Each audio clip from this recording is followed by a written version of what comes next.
I was informed in the course of my official duties of a multi-decade UAP crash retrieval and reverse engineering program.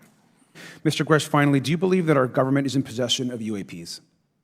Absolutely, based on interviewing over 40 witnesses over 4 years. And where? I know the exact locations, and those locations were provided to the Inspector General and some of which to the intelligence committees. I actually had the people with the firsthand knowledge provide a protected disclosure to the Inspector General. In the last couple of years, have you had incidences that have caused you to be in fear for your life for addressing these issues? Yes, personally. Mr. Grush, as a result of your previous government work, have you met with people with direct knowledge or have direct knowledge yourself of non-human origin craft? Yes, I personally interviewed those individuals.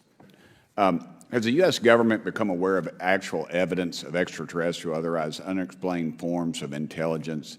And if so, when do you think this first occurred? I like to use the term non-human. I don't like to denote origin. Keeps the aperture open, both scientifically. Right. Certainly, like I've discussed publicly previously, 1930s. At one point, you had said that there has been harmful activity or aggressive activity. Has any of the activity been aggressive, been hostile in your reports? I know of multiple colleagues of mine that got physically injured.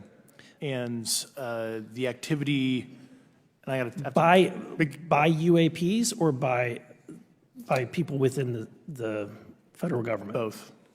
Okay, so there has been activity by alien or non-human technology and or beings that has caused harm to humans.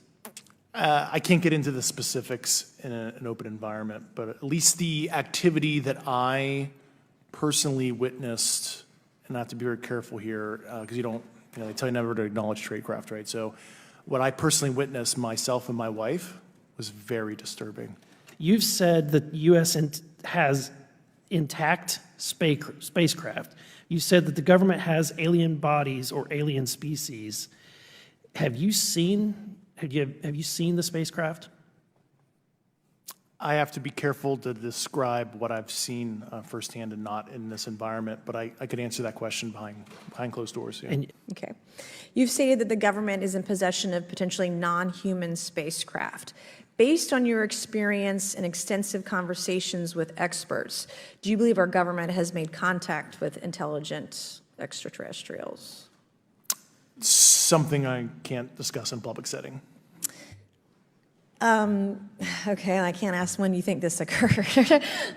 If you believe we have crashed craft, stated earlier, do we have the bodies of the pilots who piloted this craft?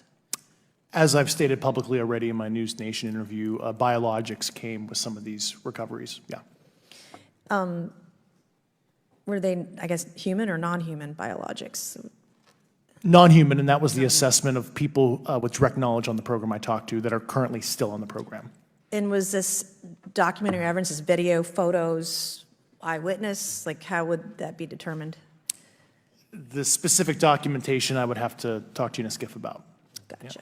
Yeah. Mr. Grush, why is it that you refer to the phenomenon as non-human intelligence? Why deviate from the basis of extraterrestrial life? I think the phenomenon is very complex, and I like to leave an open mind analytically to specific origin. When you say specific origin, are you can you elaborate on that for those that might not? If it's a traditional extraterrestrial origin or something else that we don't quite understand from either a biological or astrophysics perspective, yeah, I just like to keep an open mind. And you were in one of the aircraft? I was not. I was there when the pilot landed. He canceled the mission after, and I was there. He was in the ready room with all his gear on, with his mouth open, and I asked him what the problem was, and he said he almost hit one of those darn things. He said he was 50 feet away from it? Yes, sir. And his description of the object was consistent with the description you gave us before? A dark gray or a black cube inside of a clear sphere. Inside of a clear sphere? Yes. and with no self-evident propulsion system. No wings, no IR energy coming off of the vehicle, nothing tethering it to the ground. And that was primarily what we were experiencing out there.